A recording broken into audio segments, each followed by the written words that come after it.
Le Figaro Histoire, Alexandre le Grand. À 32 ans, il se bâtit un empire qui allait de l'Égypte jusqu'aux portes de la Chine. Entre réalité et mythe, le Figaro Histoire consacre un dossier exceptionnel au plus grand conquérant de tous les temps. Le Figaro Histoire, Alexandre le Grand, en vente chez votre marchand de journaux. L'éditorial du Figaro. L'Unique par Bertrand de Saint-Vincent.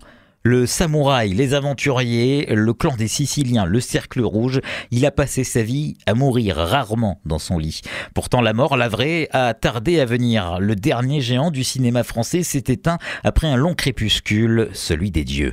Alain Delon est parti, personne ne pourra prétendre lui ressembler. Il était unique, singulier, désespérément solitaire. Sa beauté fracassante, son profil de statue grecque lui ouvrit grand les portes de la gloire. Plein soleil, Rocco et ses frères, Le Guépard.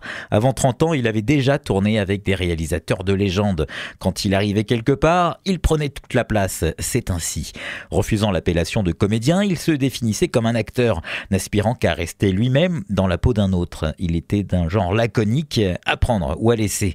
Quand on est Delon, ne se dissout pas, ce serait du gâchis. Il devait ses premiers rôles aux femmes qu'il n'avait cessé de remercier. Il aspirait à les éblouir, les séduire, les conquérir. Il en fut passionnément aimé. En plongeant dans la piscine, le couple qu'il forma avec Romy Schneider éclaboussa le monde de sa grâce. Il ne cédait rien à personne, voulut rester le maître au moins de son destin. La tragédie muette qui l'accompagnait était celle de son enfance, brisée à 4 ans par l'abandon de ses parents. À 17 ans, il s'était engagé en Indochine pour aller jouer avec la mort. Quand Melville vint lui proposer le rôle du samouraï, il lui montra ses poignards alignés derrière une vitrine.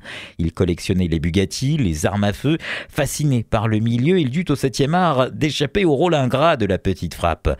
Il conserva des amitiés douteuses avec des figures de la pègre qu'il ne renia jamais, pas plus que celles qui le liaient à Jean-Marie Le Pen. Obstinément de droite, il utilisait des mots comme honneur, fidélité, discipline. Pour la partie éclairée de la critique, ce fut son plus grand crime. Adossé à la perfection de ses traits franchement inégalitaires, cela nourrissait les rancœurs et les soupçons. Passé derrière la caméra, devenu producteur, réalisateur, on le surprit à parler de lui à la 3e personne. Cela lui valut des reproches, encore des reproches.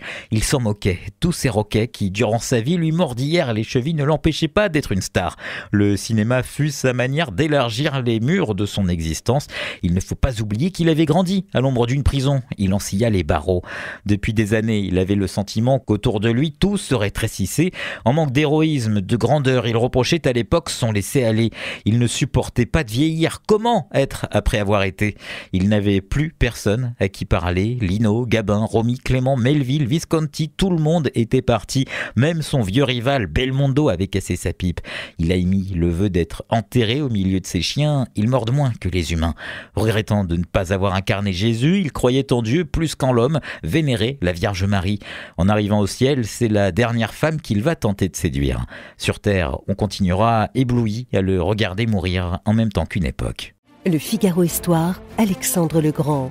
À 32 ans, il se bâtit un empire qui allait de l'Égypte jusqu'aux portes de la Chine. Entre réalité et mythe, le Figaro Histoire consacre un dossier exceptionnel au plus grand conquérant de tous les temps. Le Figaro Histoire, Alexandre le Grand, en vente chez votre marchand de journaux.